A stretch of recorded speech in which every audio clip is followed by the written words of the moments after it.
सभी देशवासियों को चित्रकूट त्रिपाठी की ओर से और सामान्य ज्ञान परिवार की ओर से ढेर सारा नमस्कार। आप सब लोगों के समक्ष यह बताते हुए अत्यंत खुशी हो रही है कि आज हम सेकंड पार्ट प्रस्तुत कर रहे हैं डाइजेस्टिव सिस्टम का। मैंने इसमें कुछ खास चीज़ों का समावेश किया है जो आपके लिए अत्यंत महत्वपूर्ण है। वीडियो अत्यंत छोटी रहेगी, आप लोगों से संबंधित प्रश्नों को ही इसमें मैंने समाविष्ट किया है। तो चलिए, मैंने उस दिन आपको ह्यूमन एनाटॉमी के बारे में बता दिया था, ह्यूमन एनाटॉमी से रिलेटेड जो आपके डाइजेस्टिव सिस्टम था वो मैंने बता दिया था। तो इसका लिंक नीचे दिया हुआ है, तो आप लोगों को अगर इसको दोबारा से देखना हो तो आप नीचे लिंक पर जाके देख सकते हैं। अब मैं आगे का बताता हूँ। पोषण के आधार पर जो जीवों को है दो भागों में बांटा गया है। पोषण हम सब जग जानते हैं कि जितना अपने लोग भोजन करते हैं तो भाई भोजन करने के आधार पर या पोषण के आधार पर समस्त जीवों को दो भागों में विभाजित कर दिया है। तो हम वहीं से शुरुआत करते हैं। पोषण के आधार पर पोषण के आधार पर दो प्रकार के जीव होते हैं। पहला जीव स्वपोषी, आप सब लोग जानते हैं, स्वपोषी या स्वपोषण प्रकार का स्वपोषी जीव, और एक होता है परपोषी। ये दो प्रकार के जीव होते हैं, यानी कि ऑटोट्रोफस और हेटेरोट्रोफस। छोटे बच्चों की बुक में ये बहुत ही बढ़िया तरीके से दिया हुआ है। जो अपना भोजन स्वयं बनाते हैं उनको हम स्वपोषी कहते हैं। जैसे पादप यानी कि पौधे क्या करते हैं? प्रकाश संश्लेषण की क्रिया से जो कार्बन डाइऑक्साइड और जल की सहायता से ग्लूकोज और ऑक्सीजन प्रोड्यूस करते हैं, ठीक है। तो उसको तो हम लोग कहते हैं स्वपोषी, क्योंकि ग्लूकोज हमारा प्रथम भोजनीय पदार्थ है, तो इसका मतलब भोजन ये खुद बनाते हैं, स्वपोषी। इसमें जितना भी नेचुरल ग्रीन कलर है यानी कि प्राकृतिक हरा रंग है, यानी जो पौधे हैं या जो ग्रीन काई होती है जिसको अपने एल्गी बोलते हैं, यानी कि शैवाल, तो ये दोनों ही स्वपोषी कहलाते हैं। इसके अलावा संपूर्ण जो दुनिया है वो परपोषी के अंतर्गत आती है, यानी हम सब अपने भोजन के लिए पेड़ पौधों पर निर्भर हैं। यानी जब भी हमें भोजन करना होता है पेड़ पौधों से ही भोजन लिया जाता है, चाहे डायरेक्टली लें चाहे इनडायरेक्टली। जैसे जो लोग मांस खाते हैं वो मांस भी किसका खाते हैं? किसी न किसी जीव का खाते होंगे। तो वो जीव आगे क्या खाता है? वो कुछ न कुछ आपको शाकीय पदार्थ ही खाता हुआ मिल जाएगा। जैसे मान लीजिए शेर है, शेर हिरन का शिकार करता है, लेकिन हिरन क्या खाता है? हिरन तो शाकीय पौधे खाता है ना। इनडायरेक्टली हिरन की जो ऊर्जा है वो शेर में ट्रांसफर होगी। ये अपने इकोलॉजी के अंतर्गत आप लोगों ने अच्छे से स्टडी किया होगा। तो कुल मिला के पौधों पर निर्भर रहते हैं। जितने भी जीव जंतु हैं ये सब के सब पेड़ पौधों पर निर्भर रहते हैं। इसलिए संपूर्ण दुनिया परपोषी है और केवल मात्र पेड़ पौधे और शैवाल ये स्वपोषी हैं। हालांकि जो जीवाणु होता है, जीवाणु कभी भी हरा नहीं होता है। जो हरा जीवाणु होता है उसको ब्लू ग्रीन एल्गी ही बोला जाता है, ठीक है। तो जो स्वपोषी प्रकार का होता है जिसको मिक्सोफाइसिया, मिक्सोबैक्टीरिया भी कह देते हैं, तो वो वाला अलग है। इसके अलावा जो जितने भी बाकी बैक्टीरिया हैं वो सारे के सारे परपोषी के अंतर्गत आते हैं। परपोषी का मतलब पोषण के लिए पेड़ पौधों पर निर्भर रहना। परपोषियों में भी मुख्य रूप से दो प्रकार के परपोषी होते हैं। एक मृतोपजीवी यानी सैप्रोफाइटिक जीवी, मृतोपजीवी जो मृत और सड़े गले पदार्थों को भोजन के रूप में ग्रहण करते हैं, मृतोपजीवी, यानी कि सैप्रोफाइटिक। मृतोपजीवी वो होते हैं जो मृत सड़े गले खाद्य पदार्थों को भोजन के रूप में ग्रहण करते हैं। जैसे मान लीजिए हम मार्केट से सेब लेके आए या कोई भी भोजनीय पदार्थ लेके आए, वो भोजनीय पदार्थ 2 या 3 दिन बाद सड़ने लगता है। सड़ने का तात्पर्य ये है कि उसके ऊपर जीवाणु लग जाते हैं, उसके ऊपर फंगस लग जाते हैं, तो ये सब उसको खाते रहते हैं। तो वो तो एक प्रकार के डेड मटेरियल है, यानी मृत पदार्थ है जिसे हम भोजन के रूप में यूज करने वाले थे, लेकिन उससे पहले ही उसको किसने यूज कर लिया? जीवाणु, बैक्टीरिया और अपने कवक।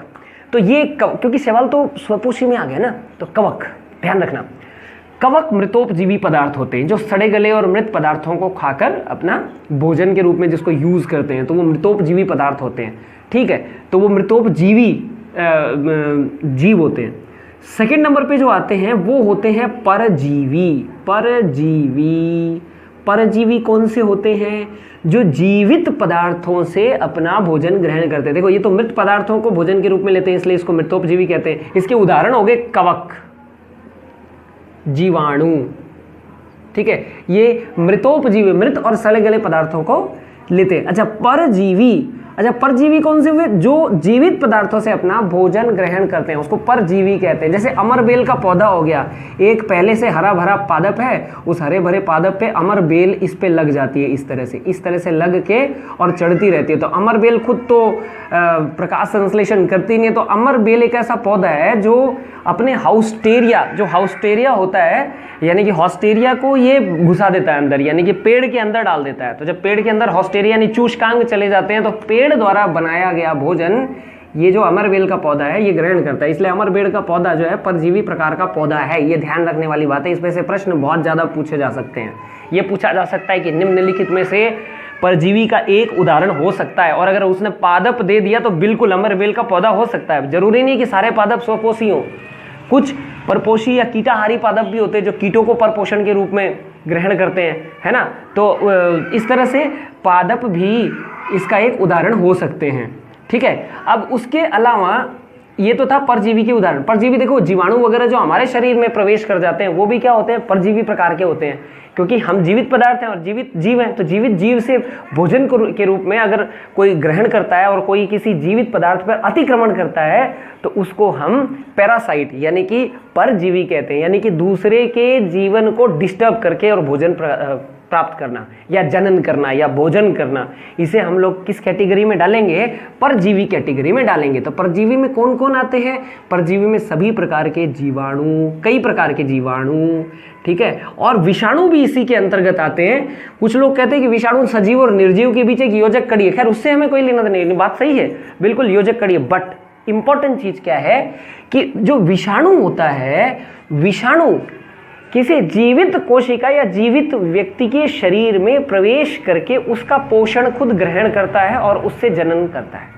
तो इसका मतलब तो ये भी एक प्रकार का परजीवी हुआ। तो अगर पेपर में आ जाए कि निम्नलिखित में से कौन से प्रकार के जीव परजीवी हो सकते हैं, तो भाई जीवाणु भी परजीवी हो सकते हैं, विषाणु भी परजीवी हो सकते हैं। रोग फैलाने वाले जो पैथोजेंस होते हैं, पैथोजेंस यानी कि कवक भी क्या हो सकता है?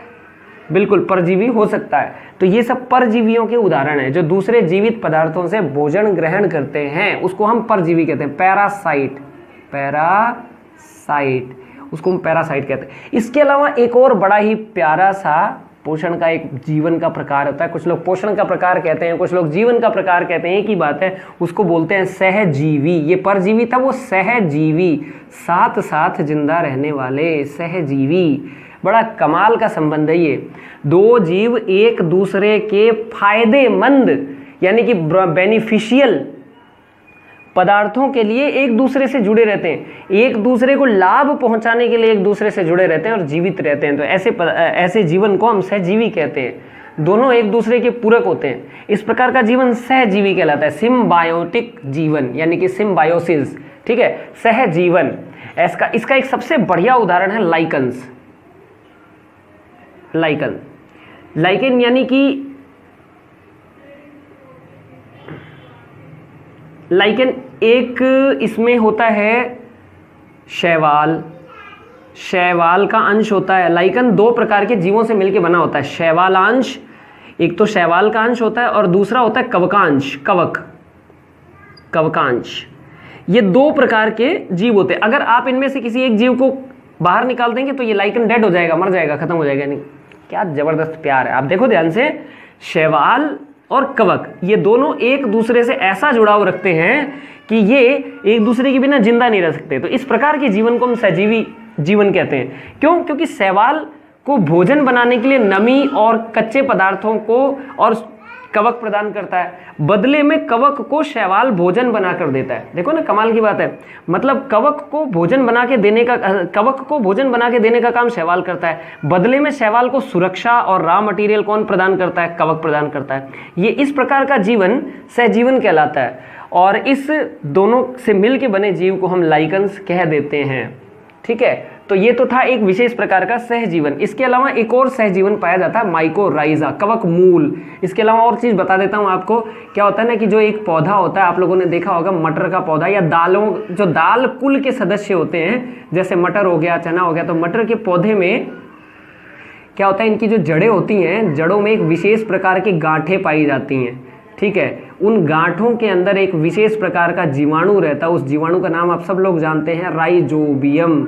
राइजोबियम नामक जीवाणु होता है। ये क्या करता है कि वातावरण की नाइट्रोजन को फिक्स कर देता है, यानी उसको किसी नाइट्रेट पदार्थ में बदल देता है ना। तो नाइट्रोजन को फिक्स करके नाइट्रेट पदार्थ में बदल देता है और पेड़ पौधों को दे देता है, यानी कि जो मटर का पौधा है उसको दे देता है। और मटर का पौधा उस जो नाइट्रेट्स पदार्थ है उससे प्रोटीन का निर्माण कर लेता है। यानी अगर ये नोड खत्म कर दिया जाए पौधा मर जाएगा। ये तो फिर ये भी एक प्रकार का सहजीवन हुआ।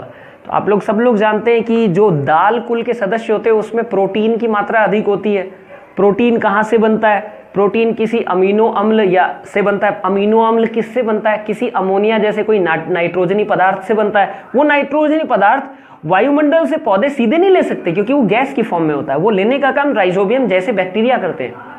इसीलिए इन्हें नाइट्रोजन स्थिरकारी बैक्टीरिया यानी कि नाइट्रोजन फिक्सेशन बैक्टीरिया भी कहते हैं। बड़ा इंपॉर्टेंट है ये, हमेशा ध्यान रखना। राइजोबियम क्या कहलाता है? नाइट्रोजन फिक्सेशन बैक्टीरिया, नाइट्रोजन को फिक्स करने वाला बैक्टीरिया कहलाता है। क्योंकि नाइट्रोजन को फिक्स करके किसी नाइट्रेट्स में बदल के और ये पौधों को देता है और पौधे क्या करते हैं? आराम से अपने प्रोटीन की कमी को पूरा कर लेते हैं। वैसे तो जरूरी नहीं है कि सभी पौधे अपने नाइट्रोजन की कमी को राइजोबियम से ही पूरा करें। कुछ कीटाहारी पादप होते हैं, घट पादप आपने सुना होगा, पिक्चर प्लांट। ये क्या करता है? इसके अंदर एक घड़े जैसी संरचना होती है, तो जैसे ही कोई कीट पतंग आता है तो ये घड़े का ढक्कन खुला हुआ होता है, खुशबू आती है, ये आराम से अंदर गिर जाता है। उसके बाद में ये ढक्कन बंद हो जाता है और ये जीव अंदर गल के पिघल के उसके बाद इसकी नाइट्रोजन से ये पौधा अपनी नाइट्रोजन की कमी पूरी कर लेता है। कीटाहारी, कीट को आहार के रूप में ग्रहण करने वाला ये पादप होता है। तो ये भी मतलब नाइट्रोजन की कमी को पूरा करने का ये भी एक तरीका है। इसी तरह से आपने देखा होगा कि जब चावल की खेती होती है, पैडी की जो खेती होती है, उस खेती में क्या होता है कि बहुत बार क्या होता है, बारिश नहीं आती है तो वो खेत में पौधे सूख जाते हैं, खत्म हो जाते हैं। इसका एक रीजन है क्योंकि बारिश के अंदर प्राकृतिक रूप से HNO3 यानी कि नाइट्रिक एसिड होता है प्राकृतिक रूप से। जब ये नाइट्रिक मतलब ये भी फिक्स ही है, भले बैक्टीरिया ने नहीं किया तो क्या हुआ, ये नाइट्रिक एसिड जब बारिश के थ्रू नीचे गिरता है प्राकृतिक रूप से और खेतों में जब जाता है तो जो चावल जैसे फसलें हैं उनका जो प्रोटीन की कमी है वो इससे पूरा हो जाता है। तो ये भी एक प्राकृतिक चीज है। मतलब आप अगर पानी में अपने ये नाइट्रिक एसिड मिला के और अगर खेतों में डाल दें तो उससे कोई फर्क नहीं पड़ता, वो प्राकृतिक रूप से गॉड गिफ्टेड है। आपने देखा होगा कि किसान लोग हमेशा बारिश का इंतजार करते हैं। जब चावल की फसल को बोने का समय आता है तो चावल की फसल बोने के बाद में 1 या 2 बारिश का पानी आवश्यक होता है, भले उसको कितना मर्जी पानी दे दो आप। हालांकि चावल की फसल पानी वाली ही होती है, बहुत ज़्यादा उसको पानी चाहिए होता है, उगाने से पहले भी डालने से पहले भी बहुत पानी चाहिए होता है, बट फिर भी एक बारिश भी चाहिए होती है। यानी वो अपनी नाइट्रोजन की कमी को ऐसे पूरा, तो इसका मतलब ये हुआ कि पौधे 3 प्रकार से अपनी नाइट्रोजन की कमी को पूरा कर सकते हैं। नाइट्रोजन फिक्सेशन बैक्टीरिया में सहजीवन की तरह से, घटपादप जैसे कीटाहारी पौधों से, कीट पतंगों से, और नाइट्रोजन युक्त वर्षा से। ये 3 विधियां हैं। अभी तक इस पे कोई प्रश्न नहीं बना, लेकिन एक संभावित प्रश्न बन सकता है, इसीलिए मैंने आप लोगों को ये तीनों विधियां बताई हैं इसके अंदर। अच्छा, अब बात करते हैं अपने ये पोषण की। तो मैंने आप लोगों को मृतोपजीवी का उदाहरण दिया, यहां से बड़ा ही शानदार प्रश्न बनता है। मृतोपजीवी में ज्यादातर कवक होते हैं, तो ऐसे प्रश्न बनता है कि निम्नलिखित में से किस कैटेगरी के जीव, किस प्रकार के सूक्ष्म जीव सर्वाधिक मृतोपजीवी पदार्थ प्रकार के होते? तो जवाब होगा कवक। यह हमेशा ध्यान रखना, मृत और सड़े गले पदार्थों पे जीवित रहने वाले मृतोपजीवी। अच्छा, और पूछ ले कि बैक्टीरिया मतलब कि परजीवी के अंतर्गत कौन आते हैं? तो सभी जो जिंदा पदार्थों से लेते हैं भोजन वो सारे परजीवी होते हैं। देखो, परजीवी में जीवाणु भी आ सकते हैं, विषाणु भी आ सकते हैं, परजीवी के अंदर प्रोटोजोआ भी आ सकता है। प्रोटोजोआ भी अपना भोजन कहाँ से लेता है? किसी न किसी से तो लेता है। जैसे पैरामीशियम वगैरह को छोड़ दें अपने, प्लाज्मोडियम की बात कर लो आप। प्लाज्मोडियम क्या है? वो हमारे शरीर में प्रवेश कर जाता है मच्छर के थ्रू और उसके बाद में मलेरिया पैदा कर देता है। तो वो एक प्रकार से परजीवी है, मतलब हमारे शरीर में रहता है, हमारे शरीर का खाता है, तो एक प्रकार से वो परजीवी हुआ। तो इस तरह से प्रोटोजोआ भी परजीवी हो सकते हैं, जीवाणु भी परजीवी हो सकते हैं। विषाणु हो गया, प्रोटोजोआ हो गया, प्रोटोजोआ, इस तरह से ये भी हो गया। एक चीज हमेशा ध्यान रखने वाली बात है, मैंने आपको स्वपोषी के बारे में बताया था। स्वपोषी मैंने 2 कैटेगरीज बताई। एक सूक्ष्म पौधों की कैटेगरी है काई, जिसको अपने लोग शैवाल बोल देते हैं, जबकि एक विकसित पौधों की कैटेगरी जिसको हम पेड़ पौधे बोल देते हैं। तो कुछ वैज्ञानिक ऐसा मानते हैं, और मैंने कुछ किताबों में भी पढ़ा हुआ है कि 1-2 डिजीज ऐसे हैं जो शैवालों के कारण होते हैं, परंतु शैवालों के कारण जितने भी आम डिजीज है वो कभी नहीं होते। आप खुद सोचो, शैवाल अपना भोजन स्वयं बनाते हैं, तो शैवालों की वजह से कोई भी डिजीज नहीं हो सकता है। हाँ, इनके द्वारा कुछ केमिकल बनाए जाते हैं जो केमिकल हमारे शरीर को नुकसान पहुंचाते हैं। तो यदि इस तरह से प्रश्न आए कि निम्नलिखित में से सामान्य बीमारियों के लिए उत्तरदायी सूक्ष्मजीवी है, तो प्लीज उसमें शैवाल मत कीजिएगा, क्योंकि वो नॉर्मली शैवाल से रिलेटेड बीमारियां दिखाई नहीं देती हैं, ना ही शैवाल से रिलेटेड बीमारियां आती ही हैं। ज़्यादातर शैवाल को तो खाने वगैरह में यूज़ किया जाता है, कुछ कवक भी खाने में यूज़ होते हैं, मशरूम जैसे, एगेरिकस जैसे, ये खाने में भी यूज़ होते हैं, बड़े प्रोटीन के अच्छे सोर्स होते हैं। ठीक है, अब मैं लास्ट में एक चीज़ और बता के कंक्लूड करूंगा कि भोजन के प्रकृति के आधार पे भी 3 प्रकार के जीव होते हैं। ये आप लोग एक बार स्क्रीनशॉट चाहें तो ले सकते हैं, छोटा सा ही बताया, बहुत ज़्यादा नहीं, एक बार लेक्चर देखने के बाद में, हाँ ले लिया होगा अब तक आपने।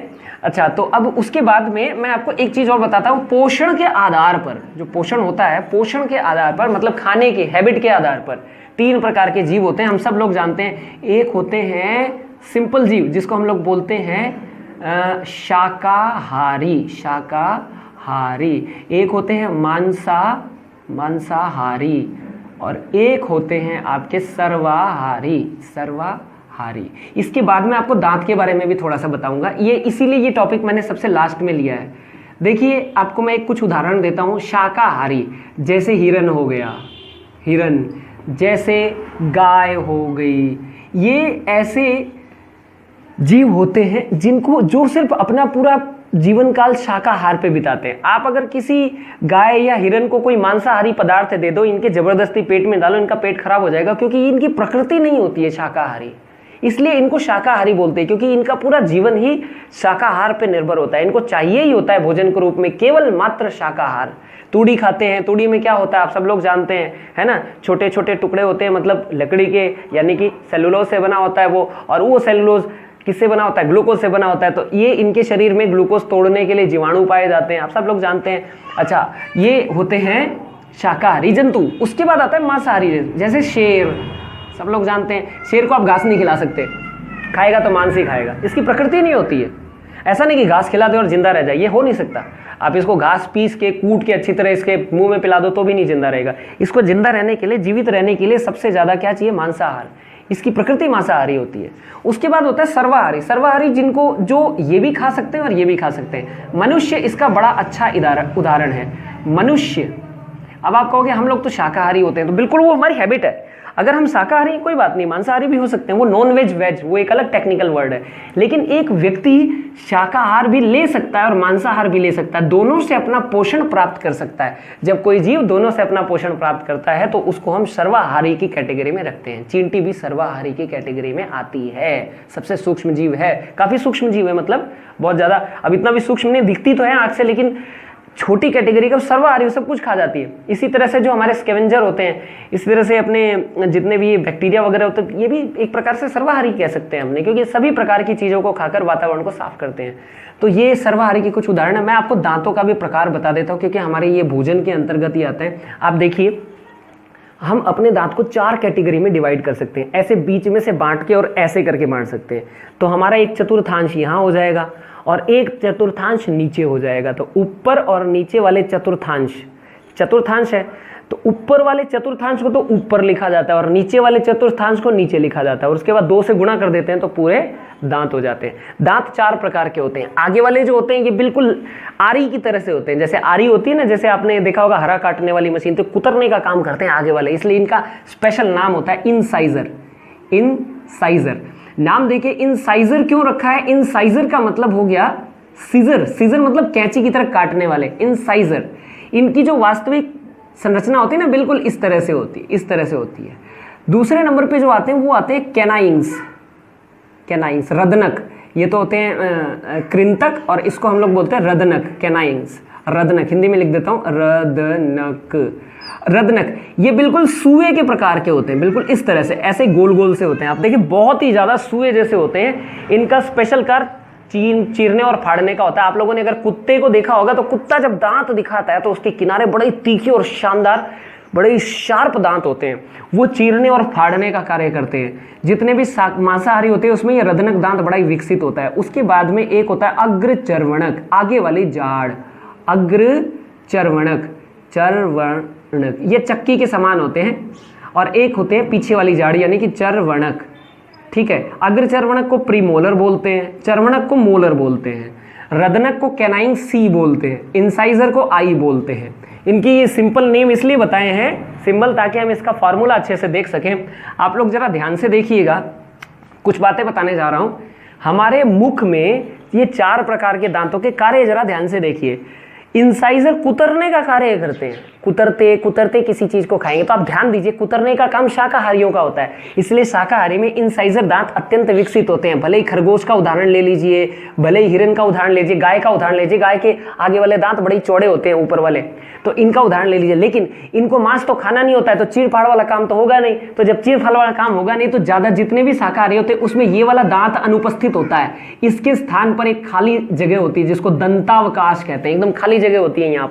यहाँ पे कोई भी दांत नहीं होता, इसको दंतावकाश या डायस्टेमा बोलते हैं, हमेशा ध्यान रखना। तो उससे अपने पहचान सकते हैं कि वो शाकाहारी प्रकार का है कि नहीं। अच्छा, दूसरा देखिए मांसाहारी। मांसाहारी में रदनक बड़े ही विकसित होते हैं, बहुत ही बाहर एकदम राक्षस की तरह यूं बाहर निकले हुए होते हैं, क्योंकि इनका काम ही चीरने फाड़ने का होता है। जबकि जो सर्वाहारी होते हैं उसमें लगभग सभी दांत समान होते हैं। जैसे मनुष्य के देख लीजिए, सभी दांत एक जैसे ही होते हैं, 19-20 का फर्क होता है। हालांकि आगे वाले कुतरने का काम करते हैं, लेकिन कई बार गन्ना वगैरह चूसना होता है तो कुछ लोग यहाँ से तोड़ते हैं, कुछ यहाँ से छोड़ते हैं, वो कोई मैटर वाली बात नहीं है। नॉर्मली क्या बात है कि ये 4 प्रकार के, अच्छा ये दोनों जो दांत होते हैं ये पीसने का काम करते हैं, चक्की की तरह से होते हैं। मैं इनकी संरचना बना के दिखा देता हूँ। यही ये देखिए, ये इंसाइजर हो गया, मैं इनको थोड़ा सा बड़ा बना के दिखाता हूँ आपको अच्छे से। ये कुतरने का काम करते हैं। ये रदनक हो गया, रदनक देखिए किस चीज का काम करते हैं, ये एकदम सुए की तरह से होते हैं और ये चीरने फाड़ने का काम करते हैं। उसी तरह से ये अग्रचर्वणक और चर्वणक बिल्कुल इसी तरह के होते हैं। आप देखिए, ये बिल्कुल इसी तरह के दांत होते हैं, बीच में खांच होती है,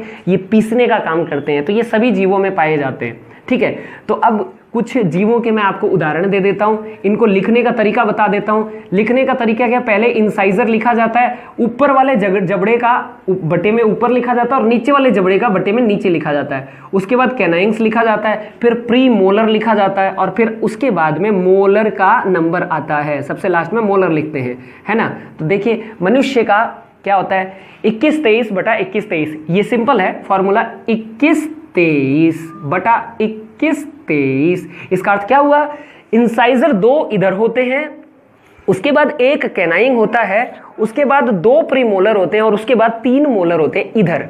और ठीक इसी तरह से बिल्कुल ऐसा ही एक सेट यहाँ भी मौजूद होता है और बिल्कुल ऐसा ही एक सेट नीचे भी मौजूद होता है। नीचे देखिए 2 इंसाइजर, उसके बाद में 1 कैनाइंग, फिर 2 अग्रचर्वणक और फिर उसके बाद में 3 मोलर यानी कि चर्वणक होते हैं। बहुत बार ये परीक्षा में प्रश्न पूछ लिया जाता है कि मनुष्य के दंत सूत्र का, मनुष्य का क्या दंत सूत्र होता है, तो यही होता है 21-23 बटा 21-23। हमेशा याद रखना, इंसाइजर, कैनाइंग्स, प्रीमोलर और मोलर। यानी हमारे पास यहाँ 4 इंसाइजर हो गए ना, 4 इंसाइजर, 2 तो इधर वाले हो गए, 2 इधर वाले सेट के हो गए। उसके बाद इसके बाद 1 यहाँ पे कैनाइंग हो गया, उसके बाद 2 अग्रचर्वणक हो गए और उसके बाद में 3 चर्वणक हो गए। अच्छा, छोटे बच्चों का अगर दंत सूत्र देखें तो छोटे बच्चों का दंत सूत्र भी आप ऐसे ही लिख सकते हैं, सी, प्री मोलर और मोलर। तो यह ध्यान से देखिए, 2 को तो इधर ले जाइए, यहाँ 0 कर दीजिए, यानी ये 2/2 हो जाएंगे, ये 0/0 हो जाएगा और ये 1/1 हो जाएगा और ये 2/2 हो जाएगा। अब देखिए ध्यान से कितने हो गए दांत, ये देखिए 2, 2, 4, 4 और 1 5 और 1 6, 6 और 2 8, 2 10, 10 3 13, 13 और 3 16,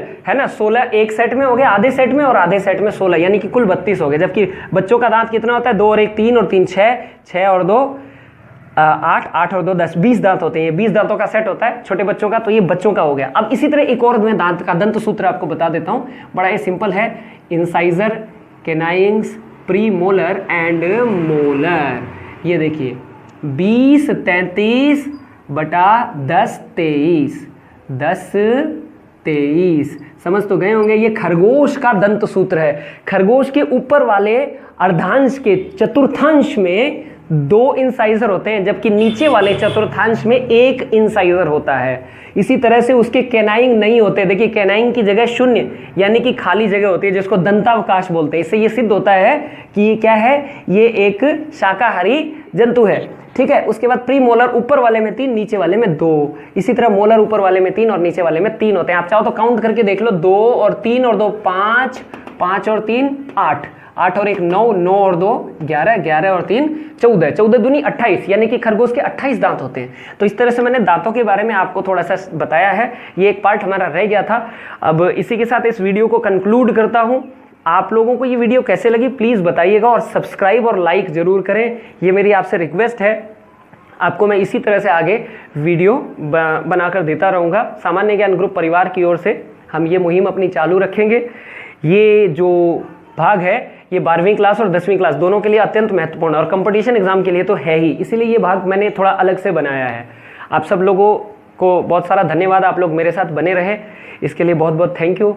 नमस्कार।